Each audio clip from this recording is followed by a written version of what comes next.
Tātad es tikko izgāju cauri visam TikTok profilam. Vēl par versijas izgāju cauri katram postam, dažus izdzēsu, dažus padarīju publiskus. Un, teiksim, tā izgāju cauri visam tam savam stāstam no jauna līdz ar to. Un vēlos pateikt dažus labus vārdus sev. Es esmu un palieku ģeniāls cilvēks, pats savā būtībā, pati no Dieva rokas radīta. Es vienmēr esmu uzskatījusi sevi par ģeniālu.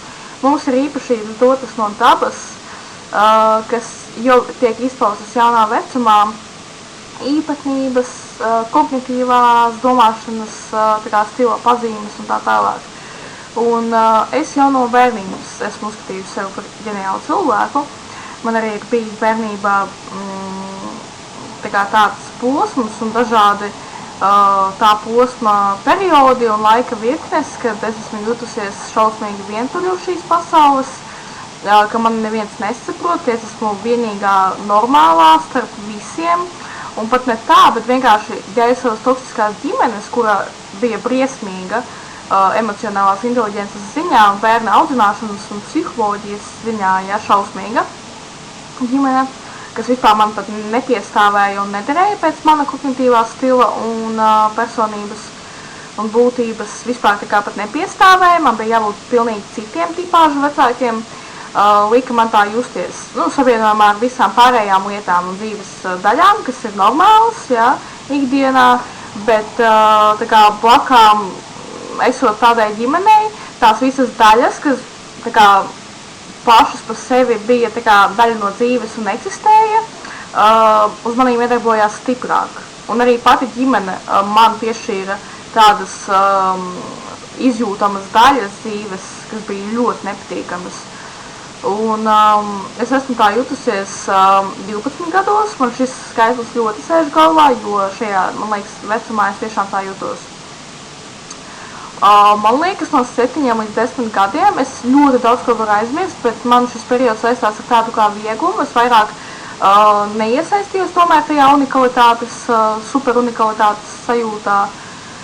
Un vairāk tās jūtas sāk parādīties kaut ko no 11 gadiem līdz 12 un 13. Un tad jau viņi sāka pamazām pazust, un tad sāka attīstīties mana personība. Es sāku vairāk ar sevi strādāt, sevi saprast un nostabilizēt savu ikdienas dzīves uztveri, problēmu risināšanu un problemātisku sajūtu, pareizu pārtulkošanu, kaut kas tāds. Un, es uzskatu, ka es esmu ģeniāls cilvēks, tāpēc, ka es esmu izgājusi, lai gan mana bērnība nebija nabadzīga, bet viņa bija vairāk psiholoģiski mokoša, tādā ziņā, bet es esmu pēc bērnības un pēc agriem tīņu gadiem, kad es sāku jau attālināties no saviem vecākiem un gribētu pamest viņus, es piedzīvoju tādas lietas, it īpaši no 18 gadiem līdz šai dienai. Tādas lietas, kuras, man liekas, ne katrs vispār ir piedzīvojis pa visu savu mūžu, jau vispār ne katrs ir piedzīvojis. Es teikšu godīgi, jūs varat uzskatīt par šizofrēniju, bet es redzu savu dzīvi kā filmu katru dienu.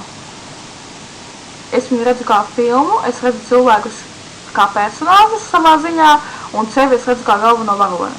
Es sev vienmēr esmu redzējis kā galveno varoni no bērnības savā dzīvē, un tā ir pavisam normāla daļa, tas ir katram cilvēkam. Bet es sevi redzu reāli kā filmas varoni. Es redzu savu dzīvi kā naratīvu, jo mana dzīve ir tik šausmīgi interesanta un koša, un arī negatīvā ziņā. Un cilvēki pat nezina, kas notiek aiz aizskara, un ja pat viņi zina, viņi īpaši neiesaistās tajā. Kāpēc es nezinu, bet es esmu galvenais varonis, un es vienīgā esmu tā, kas vispār kontrolē savu dzīvi, kas vispār zina to, kas notiek, un kas aktīvi iesaistās šajā narratīvā un ar to sadarbojās. Jo pārējie it kā dzīvo savu gluno, palieko vienveidīgo un primitīvā prāta dzīvīti, un viņi nezina, kas notiek tādā dzīvē kā manā, līdz ar to. Lūk, un es uzfilmēšu otro vidiku, otro vidiku, lai nebūtu viens vidiks pārāk garš.